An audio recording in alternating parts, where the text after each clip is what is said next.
सभी को सादर नमस्ते। देववाणी संस्कृतम यूट्यूब चैनल में आप सभी का हार्दिक अभिनंदन है। मित्रों, वैदिक साहित्य प्रचार श्रृंखला में आज मैं आपके लिए एक पुस्तक को लेकर के आया हूं, आस्तिकवाद।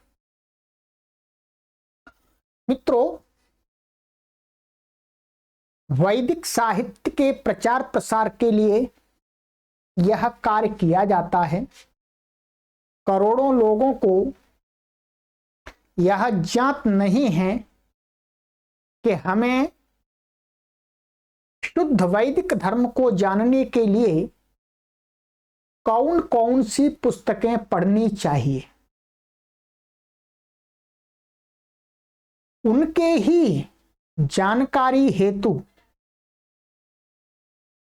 कि वो करोड़ों लोग शुद्ध सत्य सनातन वैदिक धर्म को इन पुस्तकों से जान सकते हैं, ऋषियों की संस्कृति को इन पुस्तकों के माध्यम से शुद्ध रूप से जान सकते हैं, वेदों के सिद्धांत, अनादि सिद्धांत, अकाट्य सिद्धांत, सिद्धांतों को इन पुस्तकों के माध्यम से जान सकते हैं। इसलिए निरंतर हम एक श्रृंखला चला रहे हैं। इसमें आपको हजारों पुस्तकों का मैं परिचय करा रहा हूं और जो भी पाठक इन पुस्तकों को मंगाना चाहते हैं उनके लिए एक व्यवस्था भी बना दी है कि वो आराम से इन पुस्तकों को अपने घर पर ही बैठे बैठे मंगा सकते हैं। और प्लेलिस्ट में एक कॉलम बना दिया गया है मित्रों, वैदिक एवं संस्कृत साहित्य प्रचार प्रसार नाम का। उसमें आपको हजारों पुस्तकों के इस प्रकार की वीडियोज आपको मिलेंगी।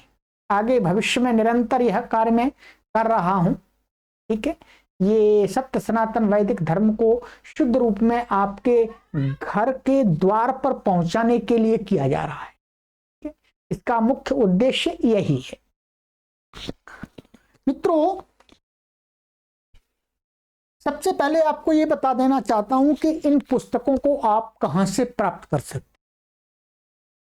प्रत्येक पुस्तक की जो वीडियो बनाई जाती है उस वीडियो में भी उस पुस्तक को प्राप्त करने का लिंक दिया जाता है डिस्क्रिप्शन में।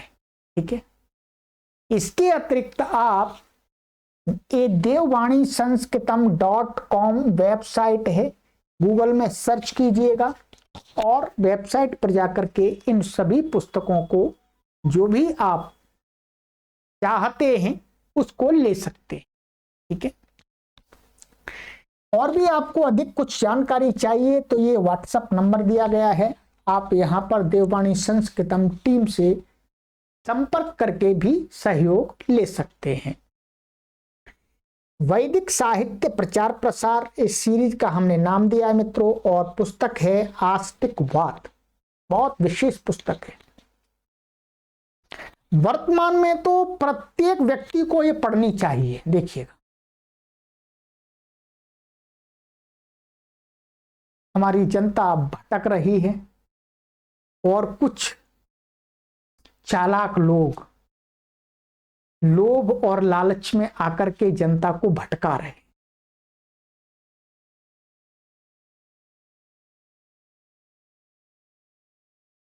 समाज के लोगों को गलत दिशा में ले जा रहे, समाज के लोगों को भ्रमित कर रहे हैं।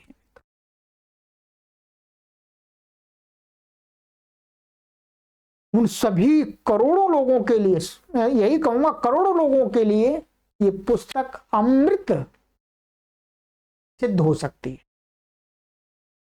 पुस्तक का नाम आप देख रहे हैं, आस्तिकवाद। आस्तिकवाद का अर्थ है कि ईश्वर संबंधी इसमें सिद्धांत बताए गए और इस पुस्तक के लेखक हैं पंडित गंगा प्रसाद उपाध्याय MA। ये कितने बड़े विद्वान हैं ये तो मैं नहीं कह सकता। इतना कह सकता हूं कि ये इतने बड़े विद्वान हैं, इतने बड़े विद्वान हैं कि इनकी सीमा को हमारे जैसे व्यक्ति माप नहीं सकते। इन्होंने जितनी भी पुस्तकें लिखी हैं वैदिक साहित्य पर, अकाट्य सिद्धांतों से युक्त लिखी है मित्रों। सत्य सनातन धर्म की वास्तविकता को जानने के लिए इनने जो पुस्तक लिख दी हैं वो अपने आप में भूतो न भविष्यति वाली पुस्तकें हैं मित्रों। इतने सटीक विचारों से युक्त, सिद्धांतों से युक्त पुस्तकें लिखी हैं और पढ़ने में बहुत आनंद आता है। विषय को एकदम स्टेप बाय स्टेप प्रस्तुत करते हैं। तो आस्तिकवाद पुस्तक है, इसके बारे में मैं अभी बताने वाला हूं आपको। मैं सबसे पहले आपको डॉक्टर पंडित गंगा प्रसाद उपाध्याय MA जी का थोड़ा परिचय जो पुस्तक पर दिया है वो मैं आपको पढ़ करके सुनाता हूं, जिससे आपको एक अनुमान लगेगा कि ये पुस्तक कितनी मूल्यवान पुस्तक है, कितनी विशिष्ट पुस्तक है। ठीक है, आइएगा पहले मैं आपको इनका जीवन चरित्र बताता हूं। ये है आस्तिकवाद, ये पुस्तक मेरे हाथ में थी अभी। हिंदी साहित्य सम्मेलन द्वारा श्री मंगला प्रसाद पारितोषिक प्राप्त ग्रंथ है ये। ठीक है, पंडित गंगा प्रसाद उपाध्याय MA वही है जो मैं बता रहा था, और आस्तिकवाद लेखक वही हैं। देखिएगा इन्होंने बहुत सारी पुस्तकें लिखी हैं। पंडित श्री गंगा प्रसाद उपाध्याय मंगला प्रसाद पारितोषिक प्राप्तकर्ता, प्रणेता। इनकी पुस्तकें थोड़ी सी लिखी हैं, आदि बहुत सारी हैं। जीवात्मा, अद्वैतवाद, मनुस्मृति, विधवा विवाह, मीमांसा, धम्मपद, ईशोपनिषद, शांकर भाष्य, हिंदी शेक्सपियर 6 भाग में, अंग्रेज जाति का इतिहास, भागवत कथा, इस्लाम के दीपक, बारी ताला, philosophy of Dayanand, worship, superstitions, वैदिक कल्चर आदि आदि में बहुत सारी इनकी सैकड़ों पुस्तकें हैं। ठीक है, अब आ जाइएगा इनका थोड़ा परिचय मैं बता देता हूं, आप इनको परिचय देख लीजिएगा।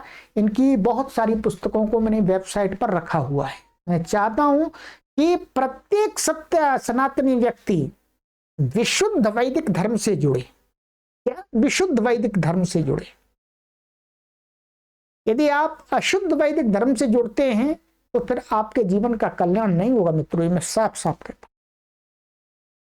मैं उन्हीं लोगों की पुस्तकों को प्रस्तुत करता हूं जो एकदम लोभ लालच से परे होकर के सत्य सनातन वैदिक धर्म की पताका को संसार में फहराने का कार्य किया है जिन्होंने, उनकी पुस्तकों को मैं प्रस्तुत करता हूं। सामान्य लोगों की पुस्तकें जो पाखंड फैलाते हैं, अंधविश्वास फैलाते हैं, उन पुस्तकों को ना तो मैं वेबसाइट पर रखता हूं और ना ही मैं यहां वीडियो बना करके प्रस्तुत करता हूं। ठीक है, देखिएगा लेखक परिचय, आइएगा मैं दिखा देता हूं आपको। पंडित गंगा प्रसाद उपाध्याय विश्व प्रसिद्ध लेखकों व विद्वानों में से एक थे।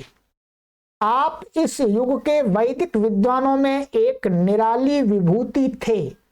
आपने 4 भाषाओं में अत्यंत मौलिक व रोचक साहित्य दिया है। 4 भाषाओं में दिया इन्होंने, हिंदी, इंग्लिश और फारसी और उर्दू। उसमें गद्य में लिखा, पद्य में लिखा, धर्म, दर्शन, इतिहास, जीवनी आदि कई विषयों पर आपने लिखा। जब आप कभी किसी विषय पर लेखनी उठाने की उमंग पैदा हुई तो ग्रंथ रच करके ही चैन लिया। आप एक आदर्श पुत्र, आदर्श शिक्षक, महान विचार सुधारक, पूज्य नेता, आदर्श पिता, मानव निर्माण कला के चतुर शिल्पी व लोकप्रिय साहित्यकार थे। आपने देश को कई जाने माने साहित्यकार व समाज सेवी दिए।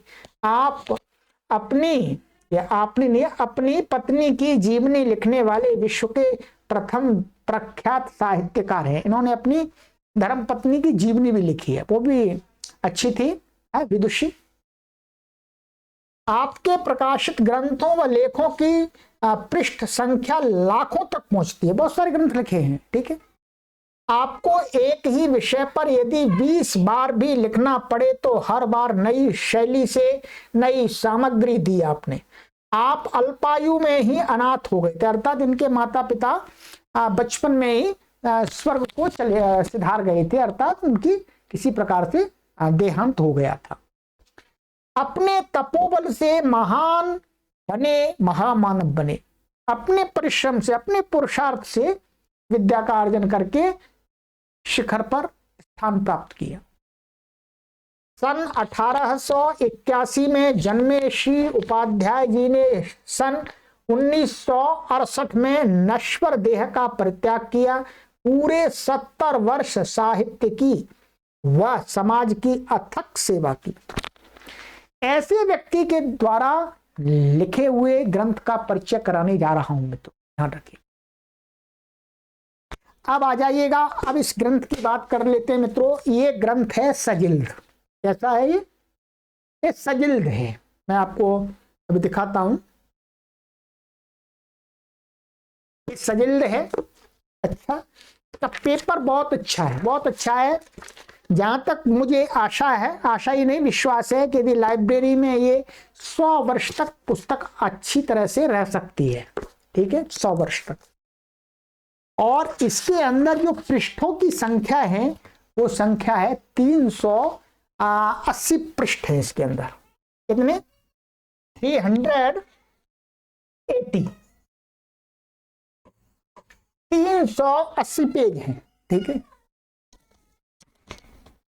और ये इसके ऊपर रैपर लगा हुआ है, आप देख रहे हैं, ठीक है। और अंदर भी ये जिल्द है, ठीक है। तो ये पुस्तक हुई। अब इस पुस्तक के अंदर सामग्री क्या है ये देख लीजिएगा। आस्तिकवाद उन लोगों के लिए एक सजीवन बूटी सिद्ध हो सकती है जो ईश्वर को नहीं मानते हैं और जो वैदिक सिद्धांतों का प्रचार प्रसार करते हैं। आजकल ये बहुत एक रिवाज सा चल पड़ा है, अरे जी हम ईश्वर को नहीं मानते, अरे हम ईश्वर को नहीं मानते क्योंकि ईश्वर कहीं है ही नहीं। अरे भाई, ईश्वर कहीं नहीं है ये कैसे आप कह सकते हैं? क्या आपने सब कुछ देख लिया? सब कुछ देख लिया? क्या आप ये कह सकते हैं कि ईश्वर कहीं नहीं है? और ईश्वर कोई पहली बात देखने वाली चीज नहीं है। सबसे बड़ी गलती तो लोगों ने यही कर दी। गलती दो प्रकार के लोगों ने की मित्रों। एक ने गलती की कि ईश्वर को आंखों से दिखाने वाला बना दिया, और दूसरों ने गलती की कि वो आंखों से देखने वाले उस ईश्वर को मानते ही नहीं है। वस्तुतः आंखों से देखने वाला ईश्वर है ही नहीं। ईश्वर आंखों से नहीं दिखता मित्रों, ईश्वर आत्मानुभूति का विषय है। तो उन लोगों के लिए ये पुस्तक बहुत अच्छी, उनके जीवन को सुधारने वाली सिद्ध हो सकती है। जिसको आप कम्युनिस्ट कहते हैं, ठीक है, कम्युनिस्टों की हम उनको दोष दें तो अच्छी बात नहीं है। उनके अपने कारण हैं। समाज में लोगों ने ईश्वर को एक बाजार बना दिया, ईश्वर को एक धंधा बना दिया, तो फिर उसका विपरीत परिणाम तो होना ही था। विपरीत परिणाम तो होना ही था। लोगों ने नकार दिया कि भाई ईश्वर यदि धंधा है तो हम नहीं मानते ऐसे ईश्वर को। परंतु मित्रों, दोनों प्रकार के लोगों ने गलती की है। इसमें ईश्वर का कुछ नहीं बिगड़ता, ईश्वर का कुछ भी नहीं बिगड़ता। बिगड़ता उन लोगों का है, उन लोगों का जन्म बिगड़ता है जिन लोगों ने ईश्वर को धंधा बनाया और जिन लोगों ने ईश्वर को नकार दिया। मित्रों, मैं दोनों लोगों से निवेदन करता हूं कि आप इस पुस्तक को पढ़िएगा पहले। कि ईश्वर क्या है, ईश्वर क्या विषय वस्तु है, उसको मानना चाहिए अथवा नहीं मानना चाहिए, उसके मानने में क्या लाभ हैं और ना मानने में क्या हानि है, इनको भी जान लीजिएगा। ठीक है, तो चलिएगा, आइएगा, मैं पुस्तक में विषय क्या है इस बात पर मैं बताने आपको थोड़ा सा विचार देता हूं। यहां पर ये यहां पर बहुत अच्छा है, प्रेमोपहार। आप इस पुस्तक को किसी को भेंट करते हैं, आप विवाह में या और भी कोई बहुत सारे पर्व होते हैं, उन पर आप बहुत अन्य अन्य प्रकार के गिफ्ट देते हैं, जो गिफ्ट 2-4 दिन चलते हैं और टूट जाते हैं, फूट जाते हैं, नष्ट हो जाते हैं। परंतु मित्रों, आप पुस्तक रूपी किसी को ग्रंथ देते हैं तो वो पुस्तक उसके जीवन को बदल देती है। आपकी पुस्तक उसके जीवन पर्यंत पास में रहती है।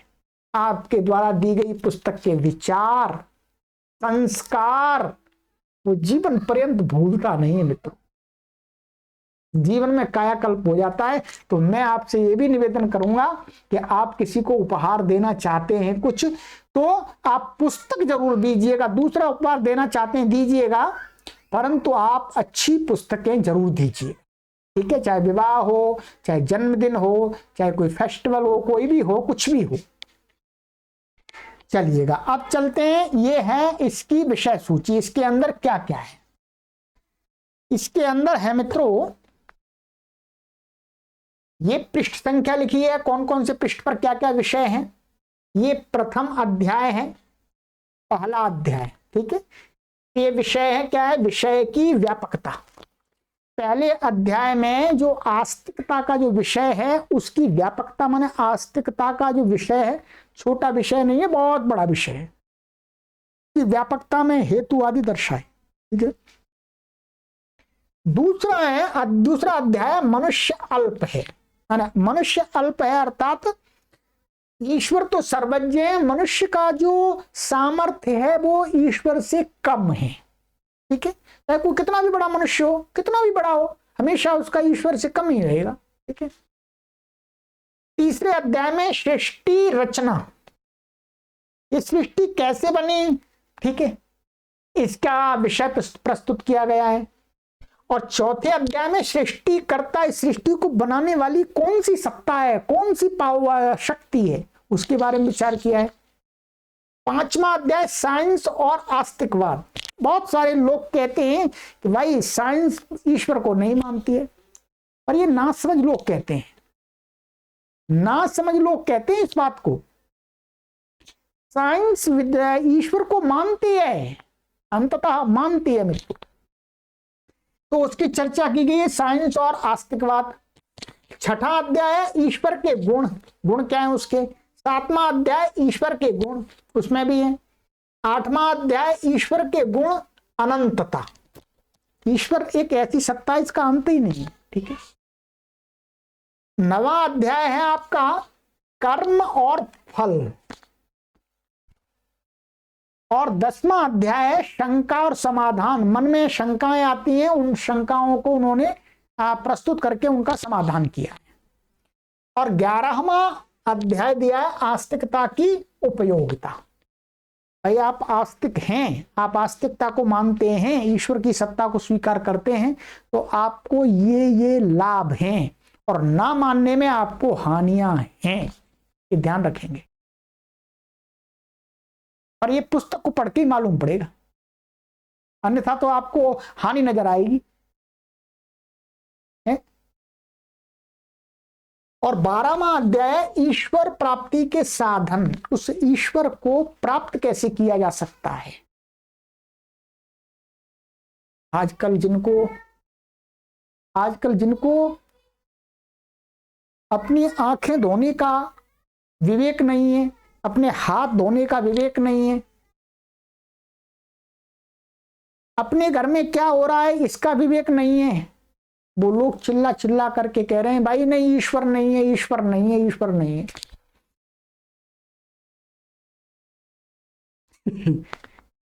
ऐसे लोगों पर कौन विश्वास करेगा। और इसी प्रकार से ईश्वर को व्यापार बनाने वाले लोग, धंधा बनाने वाले लोग भी चिल्ला रहे हैं कि भाई ईश्वर है, ईश्वर है। उनकी बात को भी कौन सुनेगा? बात सुनी जाएगी तर्क के आधार पर। बात सुनी जाएगी अनुभूति के आधार पर। उस अनुभूति और तर्क दोनों का मिश्रण करके ही पंडित गंगा प्रसाद उपाध्याय महाराज जी ने ये ग्रंथ प्रस्तुत किया है। मित्रों, सब व्यक्तियों को पढ़ना चाहिए। ये बहुत मूल्यों की पुस्तकें नहीं है, बहुत बहुत कम मूल्य रखा गया है इन पुस्तकों का, प्रचार प्रसार के लिए हैं। वैदिक संस्कृति के प्रचार प्रसार के हेतु ये प्रकाशित होती है पुस्तकें, ध्यान देंगे। आप छोटा सा उपन्यास खरीदते हैं तो बहुत पैसे का आता है, और उस उपन्यास के अंदर आपको पढ़ करके क्या मिलता है? कूड़ा करकट, जीवन को नष्ट करने की सामग्री, जीवन को संकुचित करने की सामग्री। परंतु आप वैदिक साहित्य की पुस्तकों को पढ़ते हैं तो आपको क्या मिलता है? आपको मिलता है जीवन जीने की कला, जीवन की शांति, जीवन की अनंतता का बोध, उस परम सत्ता के साथ में सानिध्य प्राप्त करने की पद्धति, जीवन का साफल्य आपको प्राप्त होता है। तो ये विषय है इसके अंदर, ठीक है। और आप देखिएगा ये आस्तिकवाद पहला अध्याय, विषय की व्यापकता। धर्म एव हतो हंति धर्मो रक्षति रक्षितः तस्मात् धर्मो न हंतव्यो मानो धर्मो हतोवधीत। यहां से प्रस्तुत किया है, ठीक है। ये इन्होंने विषय को प्रस्तुत किया है ये, और आगे कई पृष्ठों में 50-60 पृष्ठ हैं उस विषय के। फिर दूसरा अध्याय मनुष्य अल्प है, और इसी प्रकार से तीसरा अध्याय सृष्टि रचना, ठीक है। और ये इतना इसके अंदर पृष्ठ हैं, ठीक है। अंतिम ये पेज है आपका, अंतिम यहाँ पर ये समाप्त हो रहा है, ये समापन का चिन्ह लगा दिया है, ठीक है। तो ये मित्रों आपके लिए मैंने ग्रंथ प्रस्तुत कर दिया है, और अब यदि आप लेना चाहते हैं तो आप इस पुस्तक को इस वेबसाइट से प्राप्त कर सकते हैं, और वीडियो में लिंक भी दिया है ऑर्डर करने का, वहां पर क्लिक करके आप कर सकते हैं। और मैं तो आप सभी से निवेदन यही करूंगा कि आप सभी लोग इस पुस्तक को मंगा करके पढ़ें, जिससे ईश्वर के विषय में आपको जो भ्रांतियां हैं, जो लोग ईश्वर को भिन्न गलत रूप से भटका रहे हैं और जो नकार रहे हैं, दोनों प्रकार की जो विरुद्ध बातें चल रही हैं, उन सब दोनों प्रकार की विरुद्ध बातों का स्वयं आप समाधान कीजिएगा। वो समाधान आपको इस पुस्तक से ही मिल सकेगा। आस्तिकवाद यानी ईश्वर की सत्ता को स्वीकार करना ही इस मानव जीवन की सफलता है, और ईश्वर की सत्ता को नकारना ही इस जीवन की सबसे बड़ी असफलता है। अपने भावी जीवन का बिगाड़ करना है, नष्ट करना है, और मनुष्य योनि को छोड़ करके भिन्न योनियों में जाने की तैयारी करना है। ध्यान रखें, ठीक है। चलिएगा, और आगे की वीडियो में नई पुस्तक के साथ मिलेंगे। आप अधिक जानकारी के लिए व्हाट्सएप नंबर पर संपर्क कर लीजिएगा। और हम 2 बिंदुओं पर कार्य करते हैं, सत्य सनातन वैदिक धर्म को शुद्ध रूप से आपके घर तक पहुंचाने के लिए, तथा संस्कृत भाषा को निःशुल्क सिखाने के लिए। 1 करोड़ लोगों को हमें प्रथम चरण में संस्कृत भाषा को सिखाना है।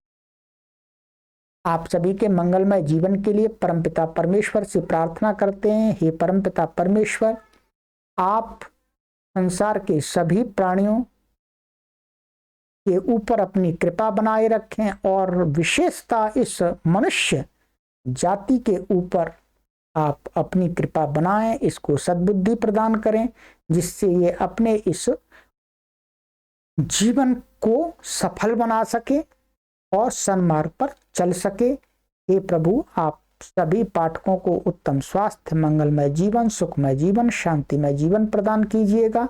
ओम शांति ही शांति ही शांति ही।